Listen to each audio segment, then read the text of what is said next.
ध्यान से सुनना, ज्योमेट्रिकल आइसोमेरिज्म। ज्योमेट्रिकल आइसोमेरिज्म कब पॉसिबल है, ध्यान से सुन लेना।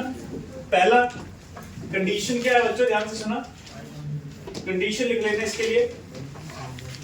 स्टार्ट कर दिए कंडीशन। देखो बेटा जल्दी जल्दी करेंगे इसको, ठीक है, इतना टाइम नहीं, क्योंकि ये रिवीजन है, मैं इतना डिटेल में नहीं बता सकता इसको। डिटेल में बताने लगे तो फिर तो साल लग जाएगा तुम लोगों को।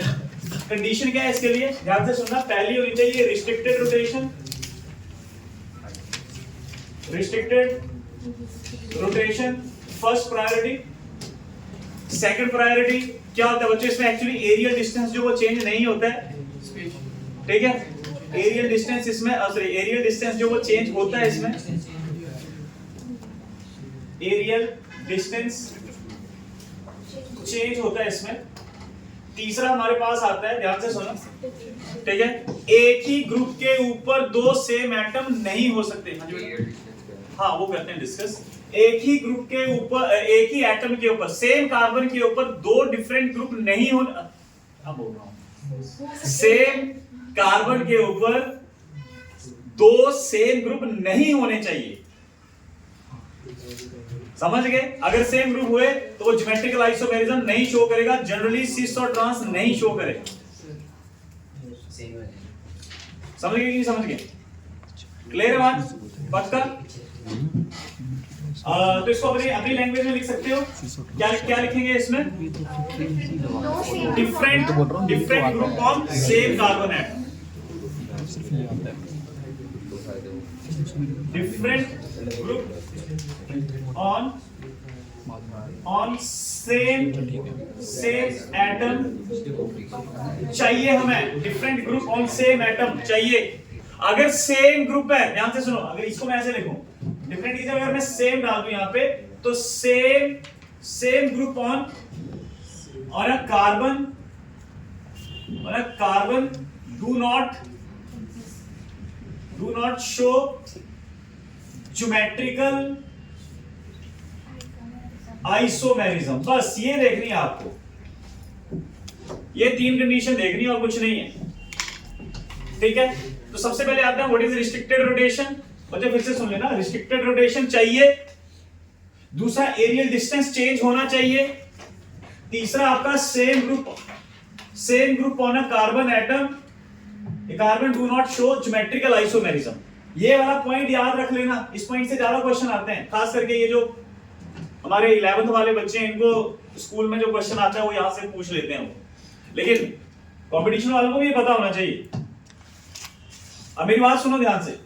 सबसे पहले हम बात करेंगे सिस और ट्रांस आइसोमेरिज्म के बारे में। सबसे पहले हमारे पास सिस और trans, cis trans geometrical isomerism.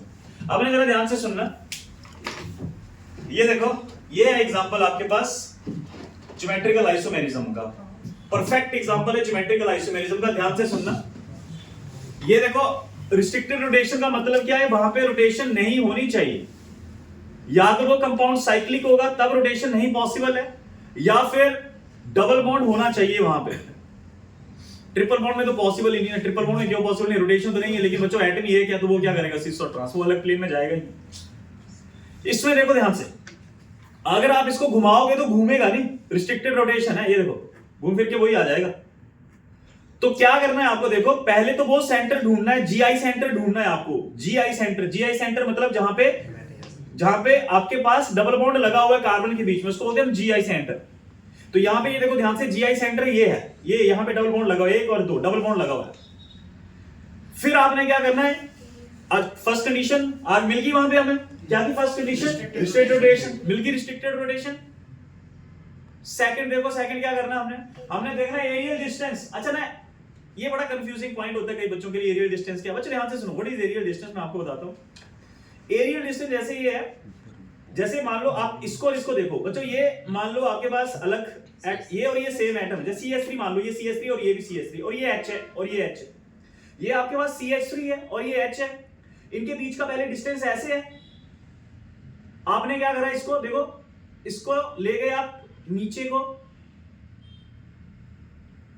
ठीक है, सॉरी इतना पूछ गए,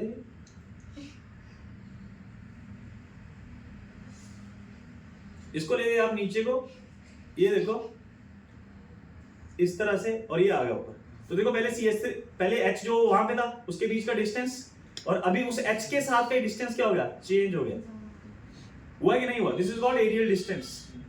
एरियल डिस्टेंस चेंज हुआ है, और अगर एरियल डिस्टेंस चेंज हुआ तो वहां पे पॉसिबिलिटी है। और लास्ट हमने क्या देखना है, एक एटम के ऊपर सेम ग्रुप नहीं होने चाहिए। अब मैं आपको बताता हूं एक एटम के ऊपर सेम ग्रुप होंगे तो क्यों ज्योमेट्रिकल आइसोमेरिज्म नहीं होगा। वो चेक करो, क्योंकि उसका एरियल डिस्टेंस चेंज नहीं होता है। चेक करो बच्चों, मान लो मैंने यहां पे लगा दिया CH3, ये देखो सॉरी H लगा दिया, पहले इसके और इसके बीच का डिस्टेंस इतना था। अगर मैं H रिप्लेस कर दूं, इस H को ऊपर लगा दूं, फिर भी तो H ही रहा, वो फिर भी डिस्टेंस सेम ही रहा, चेंज ही नहीं हुआ। H तो वही आ गया ना, हमें CH3 और H के बीच का डिस्टेंस देखना है। तो ये देखो, ये CH3 और ये H डिस्टेंस यहां पे रहा, अब मैंने चेंज कर दिया, इसको ऊपर ले गया, इसको नीचे कर दिया, तब भी तो डिस्टेंस वही है, डिस्टेंस चेंज थोड़ी ना हुआ है। बेटा क्लास के बाद बात करता हूं, तुझसे अभी नहीं मैं क्लास में तो भी डिस्टेंस जो वो सेम ही रहेगा। तो इसीलिए यहां पे क्या चेंज नहीं हो रहा है, एरियल डिस्टेंस। तभी तो कहा अगर एक एटम के ऊपर क्या आ गए, दो सेम ग्रुप आ गए तो ज्योमेट्रिकल आइसोमेरिज्म नहीं होगा। समझ गए? क्योंकि एरियल डिस्टेंस उसमें नहीं चेंज हो रहा है। तो ध्यान से देखो, सबसे पहले बच्चों हम सिस और ट्रांस के बारे में बात करेंगे।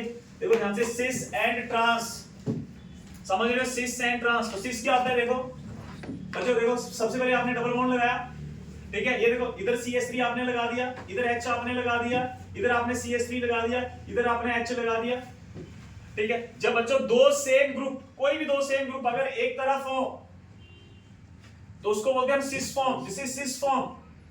पहले तो कंडीशन देखो सारी फॉलो हो रही है, रिस्ट्रिक्टेड रोटेशन है, एक एटम के ऊपर दो सेम ग्रुप नहीं है, समझ रहे हो? एक एटम के ऊपर दो सेम ग्रुप नहीं है। एक एटम के ऊपर अगर दो सेम ग्रुप नहीं है तो वहां पे GI की पॉसिबिलिटी है, रिस्ट्रिक्टेड रोटेशन है। और देखो बच्चों, फिर जब आपने देखा तो ये बन गया। जब एक तरफ होंगे बच्चों, सेम साइड होंगे, सिस का मतलब है सेम साइड, सेम। अगर सेम साइड दो सेम ग्रुप प्रेजेंट है तो सिस, या तो इसको देख लो सेम टाइप, या इसको देख लो, कौन सा हुआ ये, सिस। और बच्चों इसको देखो, अगर मैं इसको ऐसे लिख दूं तो ये कौन सा हो गया, दिस इज ट्रांस। ये ट्रांस हो गया हमारे पास, दिस इज सिस और ये ट्रांस। समझे कि नहीं समझे? ये देखो कैसे, ये देखो बच्चों, अभी कौन सा है ये देखो, ये एक मॉलिक्यूल है, ऐसे ही रहेगा, कोई दिक्कत नहीं, ऐसे रहेगा। और बच्चों अगर मैं अभी कौन सी है, या तो सेम कोई भी देखना है, ये और ये सेम है, एक दूसरे के एंटी है, दिस इज ट्रांस। या तो इसको देख लो तो भी ट्रांस, HH के बीच में भी चलेगा। अगर आप इसको ऊपर ले गए तो बच्चों ये देखो, अब सेम ग्रुप जो वो क्या हो गए, एक तरफ हो गए, ये देखो, और ये this is called trans, sorry cis, same आ गए सिस। और या तो इसको देख लो, इसको देख लो। तो कई बार ना बच्चों को ये कंफ्यूजन होती है, उनको ये लगता है कि बस ऐसे ही होना चाहिए। पहले तो अच्छा इनके नाम लिख लेते हैं। इसका नाम क्या है? इसका नाम है, ये ब्यूटटुइन है ना, 1 2 3 4 ब्यूटटुइन। लेकिन कौन से वाला, सिस ब्यूटटुइन। और ये कौन सा बच्चों, ट्रांस ब्यूटटुइन। समझ गए?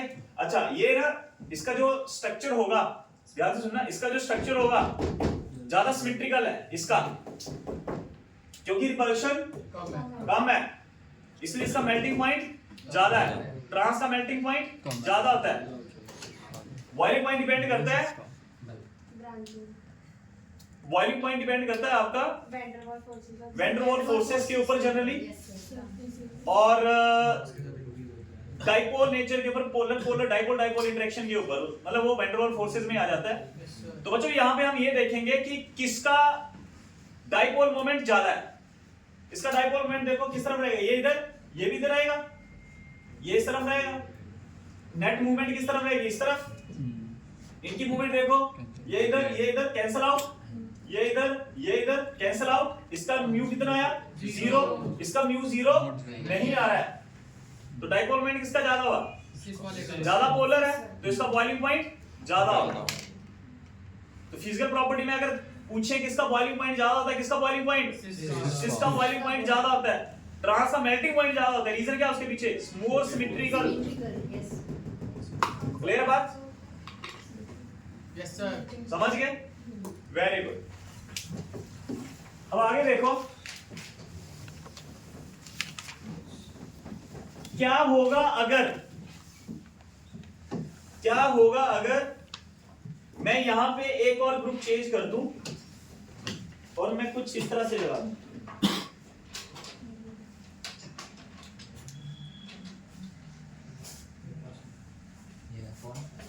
देखो ये बच्चों की माइंड में, बच्चों मेरे पास ना बॉन्ड लंबा है नहीं, पता नहीं कहां गायब हो गया, तो छोटा बॉन्ड लगाया है, ठीक है, ये वाला छोटा लगा। बच्चों क्या ये सीसीआर ट्रांस हो सकता है? Yes sir. पहले देखो कंडीशन देखो, रिस्ट्रिक्टेड रोटेशन है, रिस्ट्रिक्टेड रोटेशन है, yes there is restricted rotation, rotate नहीं होगा। क्या एक ही एटम के ऊपर दो सेम ग्रुप है? No sir. नहीं है ना, रिस्ट्रिक्टेड रोटेशन भी नहीं है, तो सॉरी रिस्ट्रिक्टेड रोटेशन भी है, एरियल डिस्टेंस भी चेंज होगा। कैसे चेक करो? अगर आप इसको रोटेट करो, पहले इसके बीच का डिस्टेंस इतना था, अगर इसको आप नीचे ले जाओ, इसको ऊपर ले जाओ, तो डिस्टेंस चेंज नहीं हो जाएगा? होगा कि नहीं होगा? होगा ना डिस्टेंस चेंज। Yes sir. ठीक है, ये देखो सेम एटम के बीच में देखते हैं, तो अब ये और ये इधर चला गया, तो इसके बीच का डिस्टेंस जो वो चेंज हो गया। तो बच्चों ये भी कंडीशन जो फॉलो कर रहा है, तो हो सकता है। अभी कौन सा है? अब ये और ये सेम है ना, तो ट्रांस। तो कई बच्चे पता क्या करते हैं, दोनों तरफ चेक करते हैं, सर इधर भी तो होना चाहिए। अरे नहीं, एक तरफ देख लो, एक तरफ भी सेम है, तो मतलब एक तरफ भी अगर मैचिंग हो रही है तो सिस और ट्रांस बना सकते हो आप। अभी ये कौन सा है? ट्रांस। इसको अगर आप ऊपर ले जाओ, इसको नीचे ले जाओ, तो सिस बन जाएगा।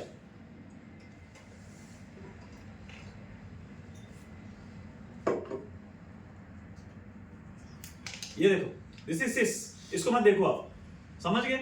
तो चलो मैं फटाफट से दो तीन मॉलिक्यूल देखता हूं, तो मुझे जल्दी से बताना। अच्छा इसका भी लिख सकते हैं हम, ये देखो बच्चों, जैसे C डबल बॉन्ड C, इधर बच्चों आपने ले लिया CH3 और इधर आपने ले लिया C2H5 और इधर H और इधर H, ये कौन सी फॉर्म हुई? ट्रांस। ठीक है, ट्रांस C2H5। बच्चों ये इथाइल ग्रुप है ना, ये ट्रांस हो गया।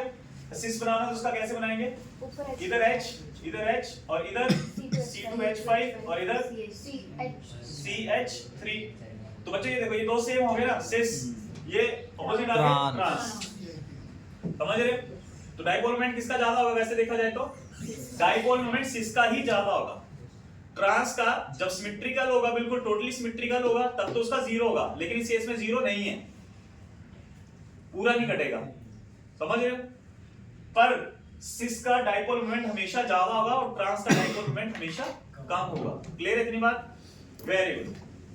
अब बच्चों ध्यान से सुनना, नेक्स्ट मैं आपको चीज बताने जा रहा हूं कि क्या तीन चार मॉलिक्यूल लिखता हूं और बताना आपने इसमें सिस और ट्रांस पॉसिबल है कि नहीं। अच्छा ये देखो कई बार ऐसे भी आता है, जेई वालों को ऐसे आ सकता है बच्चों को,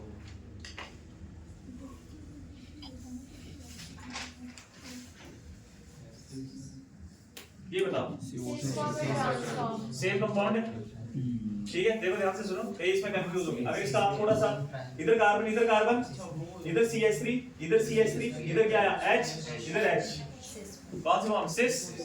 इधर CH3 तो इधर H आएगा, इधर H आएगा, समझ गए नहीं समझ?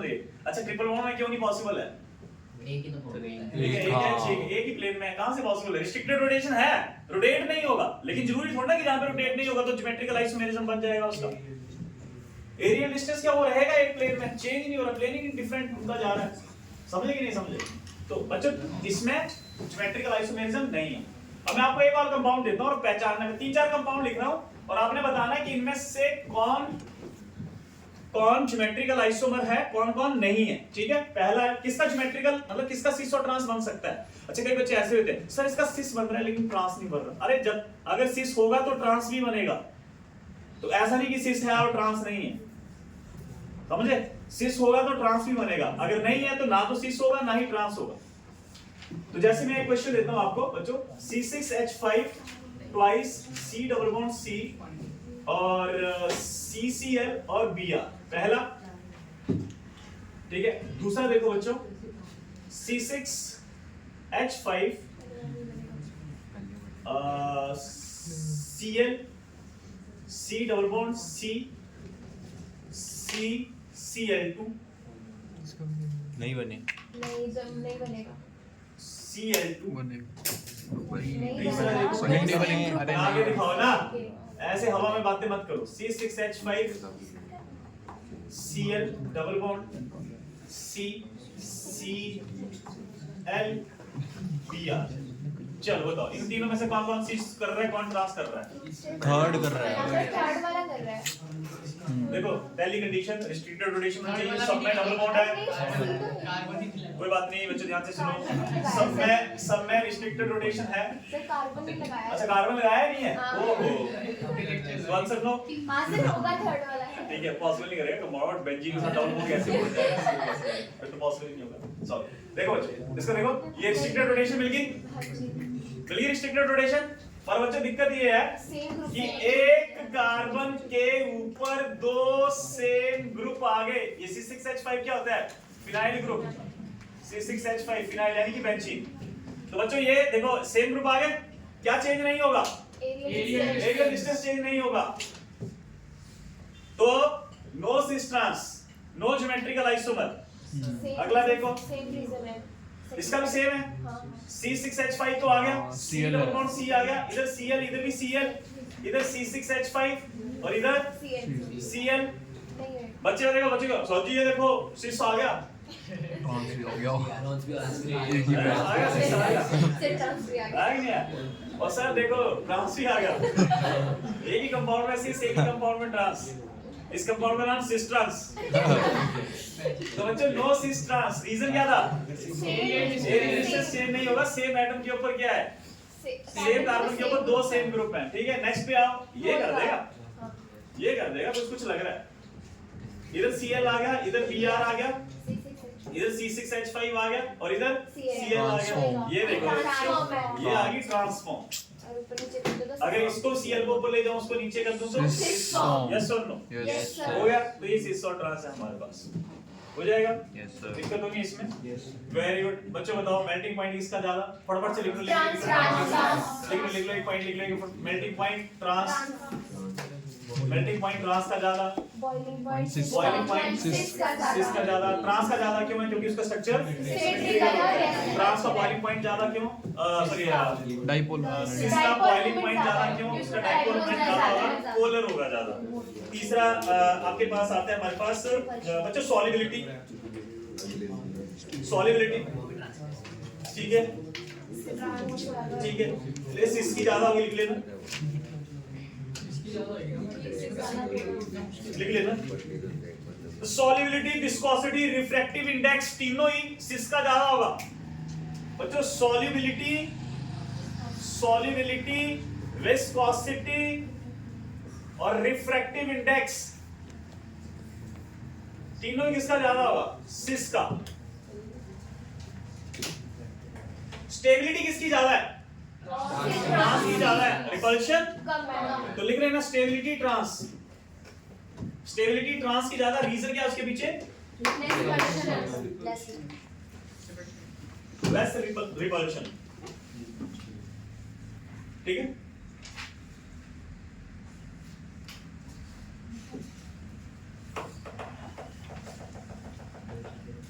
हो गया डन बच्चों।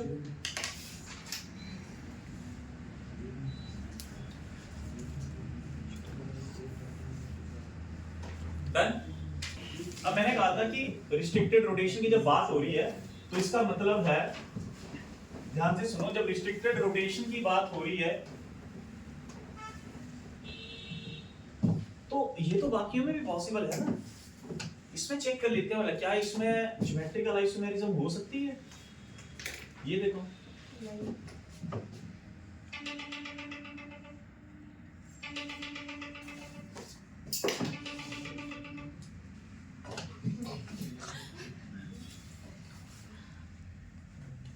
ऐसा करता हूं मैं, यहां पे लगाता हूं, मैं सारी जगह लगा दी। इधर CST लगा दिया, इधर H लगा दिया, इधर भी CST लगा दिया, इधर H लगा दिया। वैसे इस कंपाउंड का नाम बताना। सर ये सिस फॉर्म में है, ये सिस फॉर्म हो सकेगी। 1.3 डाइमेथाइल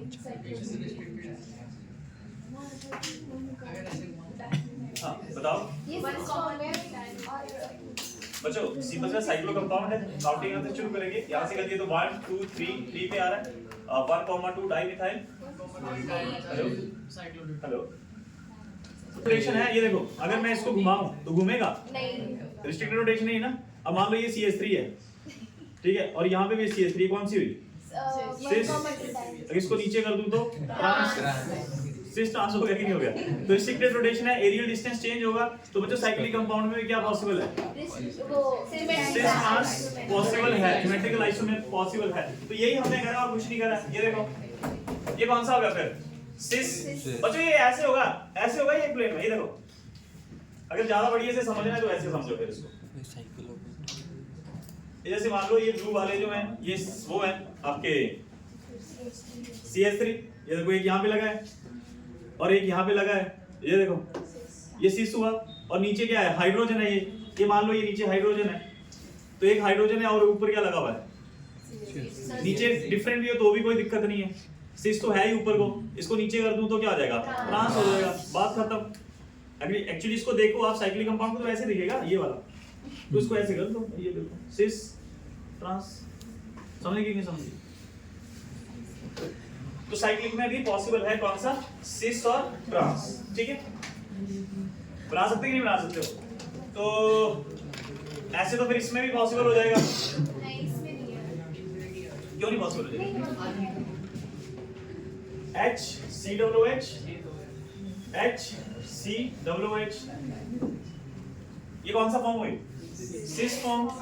इसको अगर मैं ऐसे बनाऊं तो HCOOH COOH और H हो जाएगा। तो ये भी सिस और ट्रांस पॉसिबल है हमारे को। This is trans. Done? Okay, very good. अब बच्चों ने एक क्वेश्चन आता है बहुत इंपॉर्टेंट, ठीक है। एक क्वेश्चन आता है बहुत important, maleic acid and fumaric acid. मैंने ये पहले भी लिखवाया हुआ है, ये बहुत ही इंपॉर्टेंट एग्जांपल है, ध्यान से सुनना। Maleic acid and fumaric acid, बच्चों इनकी ज्योमेट्रिकल एक दूसरे के मॉलिक्यूलर फार्मूला सेम है इन दोनों का, सिर्फ ज्योमेट्रिकल आइसोमर अलग होने की वजह से इनका नाम अलग अलग है, इनका प्रॉपर्टीज अलग अलग है, टोटली डिफरेंट है एक दूसरे से, ठीक है। तो मान लो आपने COOH लिखा, इधर लिखा H, इधर लगाया आपने COOH, इधर भी आपने लगाया COOH और इधर लगाया आपने H। सेम आपने ऐसे करा COO, इधर लगा दिया आपने H, इधर लगा दिया COOH, इधर आपके पास बच्चों इधर आपके पास उधर COOH HH आ गया ना, इधर लगाना था मैंने COOH, इधर COOH और इधर H। ये देखो, अब ये देखने में तो मतलब ठीक है, मॉलिक्यूलर फार्मूला दोनों का सेम है, आपको पता है दोनों डिफरेंट डिफरेंट कंपाउंड है। जो पहले वाला हमारे पास बच्चों ये है मैलिक एसिड, स्पेलिंग लिख लेना MALEIC, मैलिक एसिड। और ये जो है ये है हमारे पास फ्यूमेरिक एसिड, FUMAR, स्पेलिंग देख लो एक बार मुझे। रिक acid, fumaric acid, malic acid and fumaric acid लिख लिए। और बच्चों ये भी लिख लेना, ये दोनों ही एक दूसरे के हैं डायस्टीरियोमर्स।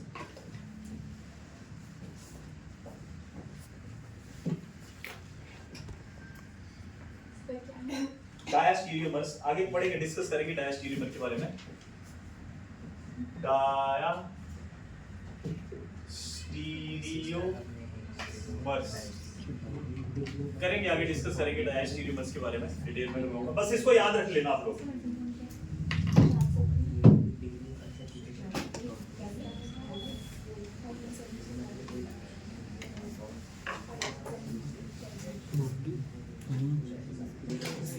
तो पहली थी हमारे पास बच्चों सिस ट्रांस आइसोमेरिज्म, ठीक है। दूसरी लिखनी है हमने,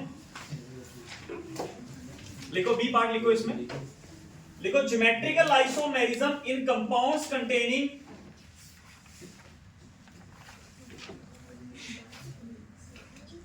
geometrical isomerism in compounds containing C double bond N और N डबल बॉन्ड N। बच्चों ये बात बड़ा इंपॉर्टेंट है, जरा चेक करना। C double bond N and N double bond N।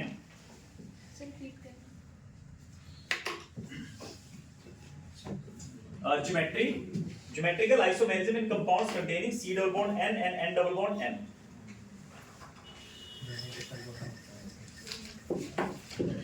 ठीक है, तो सबसे पहले हम डिस्कस करेंगे बच्चों ऑक्साइड के बारे में। क्लास प्लस 1 वाले बच्चे थोड़ा ध्यान देना, इंपॉर्टेंट है थोड़ा सा। क्लास प्लस 1 वाले बच्चे थोड़ा ध्यान देना। आप पहली बार सुन रहे होंगे इसके बारे में, ऑक्साइड के बारे में आप पहली बार सुन रहे हैं। क्लास 12 वाले बच्चों को तो बहुत डिटेल में करवाया है। ऑक्साइड किसका डेरिवेटिव होता है बच्चों? एमोनिया का। माइंड के लगते एमोनिया का डेरिवेटिव है ना? याद करो 6 ग्रुप लिखवाए थे, ठीक है। अगर NH2OH हो तो हाइड्रोक्सिल अमाइन, NH2NH2 हो तो हाइड्रेजीन, NH2OX हाइड्रोक्सिल अमाइन से बनता है ऑक्साइड, NH2NH2 हाइड्रेजीन से बनता है हाइड्रेजोन। फिर आता है आपके पास फिनाइल हाइड्रेजीन, फिनाइल हाइड्रेजीन से बनता है फिनाइल हाइड्रेजोन। फिर आता है 2,4 डाइनाइट्रो फिनाइल हाइड्रेजीन से बनता है 2,4 डाइनाइट्रो फिनाइल हाइड्रोजन। फिर आता है सेमी कार्बोनेट, सेमी कार्बोनेट से होता है सेमी कार्बोनेट, बनता था ना 2x पे जल पड़े सर तो। अरे बनता था कि नहीं बनता था? प्लस 2 वालों को पता है ना? Yes sir. Very good.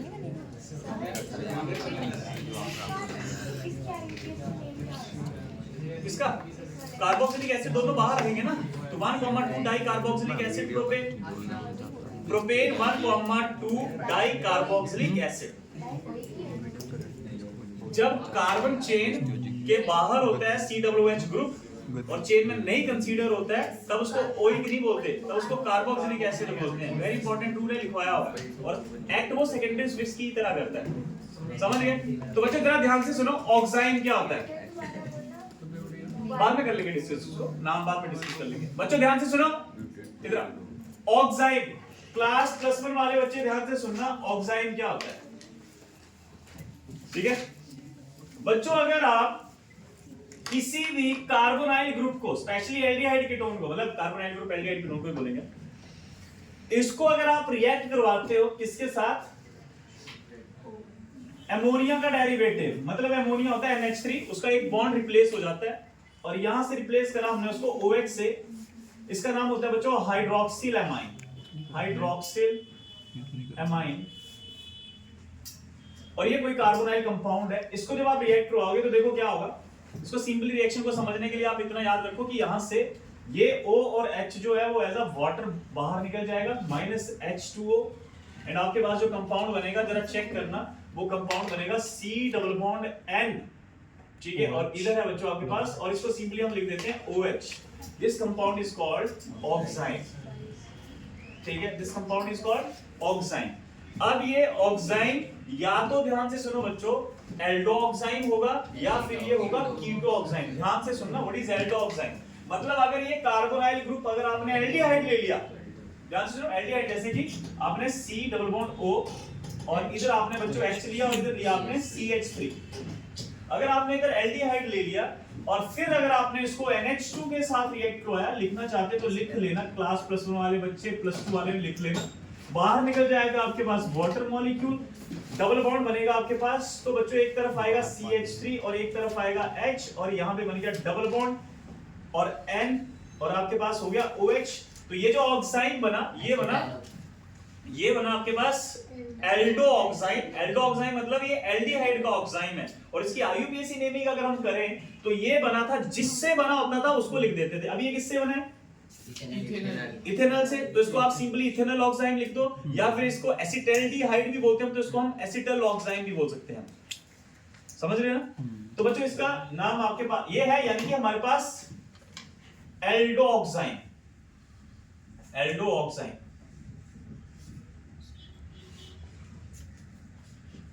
और बच्चों यही अगर कीटोन से बनता है, ये इधर CH3 इधर भी CH3 अगर आपने ले लिया तो इसका नाम क्या होगा? तो ये बनेगा आपके पास कीटोऑक्साइड।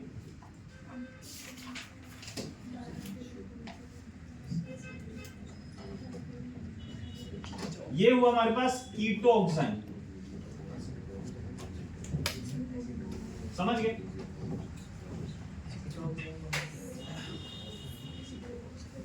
समझ गए बच्चों? पर सुनो, अब आप बोलोगे सर इसमें फिर ज्योमेट्रिकल आइसोमेरिज्म का क्या लेना देना है? यहाँ पे ज्योमेट्रिकल आइसोमेरिज्म कहां से घुसा दिया आपने? ठीक है, तो पहले हम ज्योमेट्रिकल आइसोमेरिज्म करते हैं एल्डो ऑक्साइड। तो ठीक है, लिखो geometrical isomerism in Aldo oxide.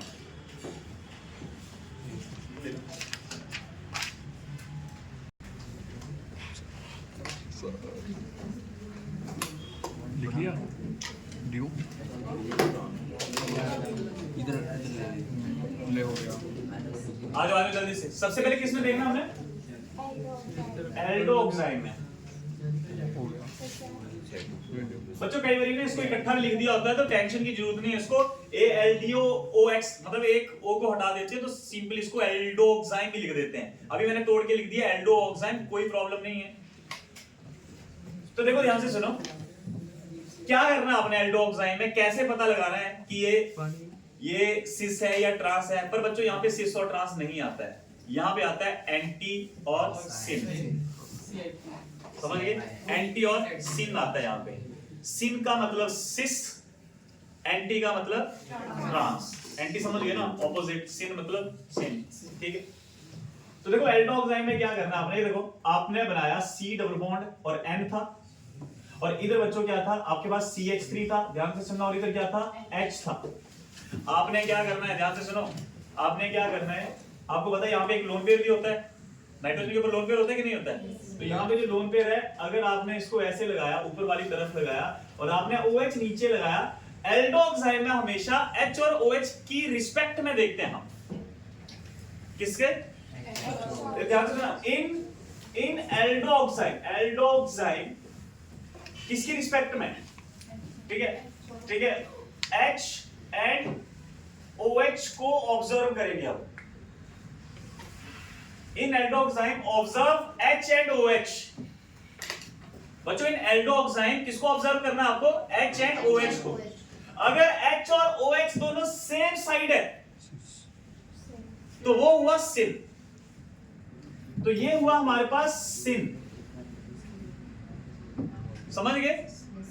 सिन। और ये कौन सा ऑक्साइड है, ध्यान से सुनना, किससे बना हुआ? ये किससे बना है? उससे बना। एल्डो कौन सा वाला? एसिटल्डी है ना, तो उसको बोलेंगे एसिटल्ड ऑक्साइड। सिन एसिटल्ड ऑक्साइड, ये हो गया सिन। एसिटल्डिहाइड होता है ना, तो आपने एसिटल्डी ऑक्साइड लिखना है, एसिटल्डी ऑक्साइड। हुआ कि नहीं हुआ?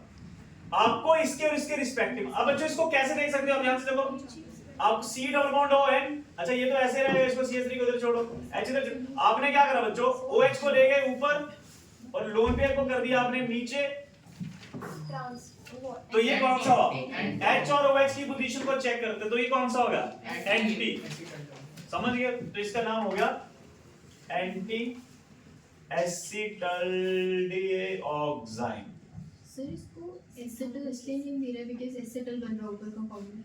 इसको एसिटल से बन रहा है ना, ये किससे बना है? एसिटल्डिहाइड से बन रहा है बेटा। ये ऑक्साइड किससे बना होगा? CH3 C double bond O H से बना ना, एसिटल्डिहाइड से बना है।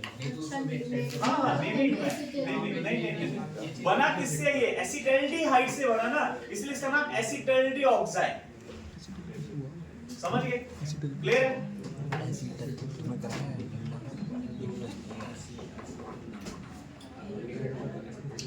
बच्चों दिक्कत है तो बता सकते हैं प्लीज। दिक्कत है कोई तो बता सकते हैं। कैसे हुआ बेटा ये है एसिटल्डिहाइड, ये किससे बने? CH3 H C, और इधर होता था डबल बॉन्ड O, वो तो निकल गया था ना, तो बना किससे? एक्चुअली ये जो कंपाउंड है, ये कौन सा कंपाउंड है यहाँ पे?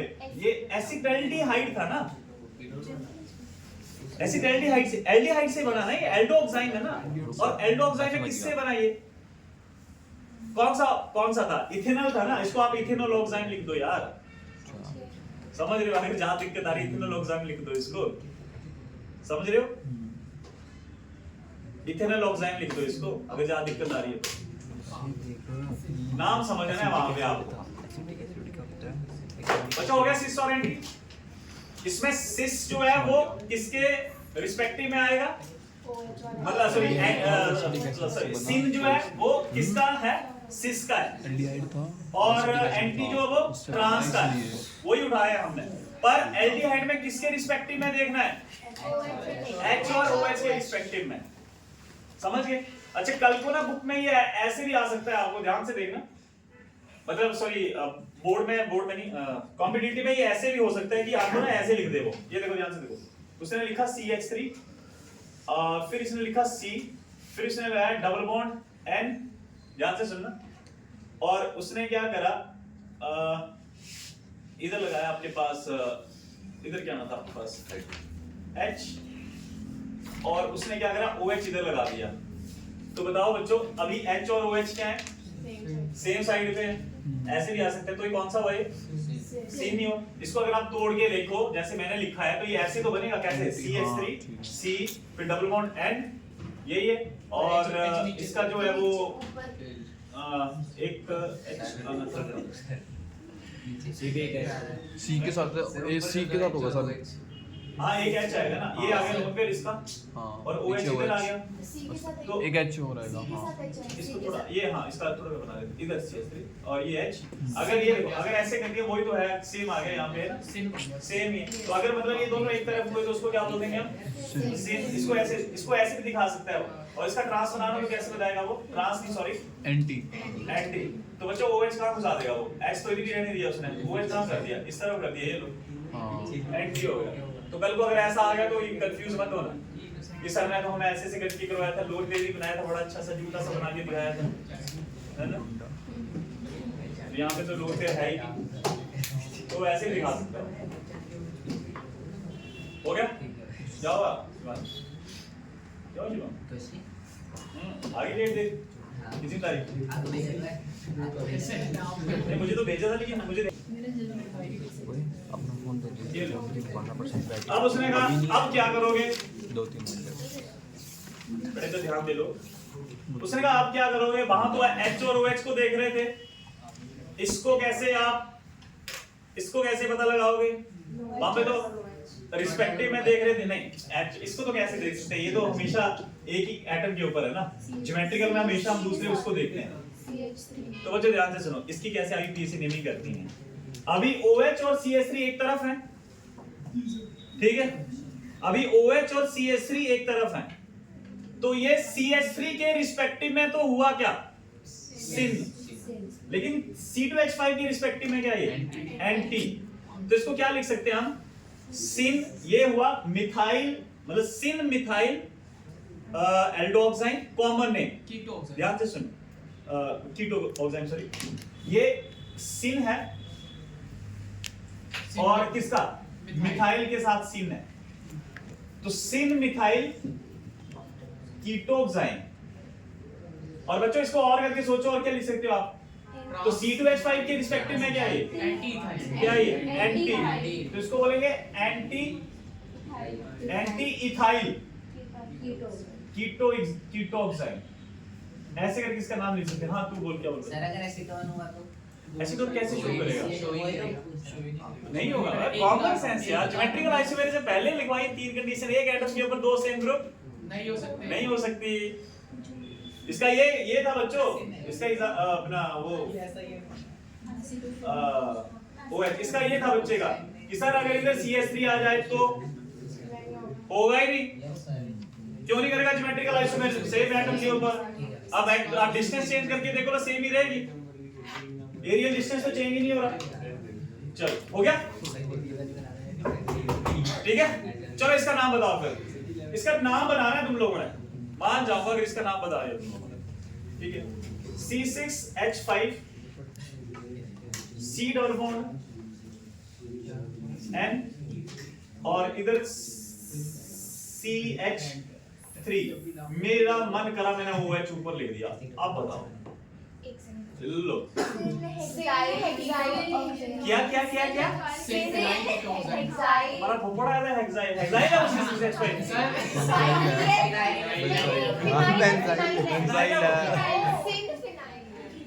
अभी तो वैसा मिसाइल है। फिनाइल देखो, ये फिनाइल ग्रुप और OH कौन से हुए? सिन। OH और CH3 कौन से हुए? एंटी। सुना आपने? बैटरी देखो कितनी है। वो भूल excuse me sir, sir phone change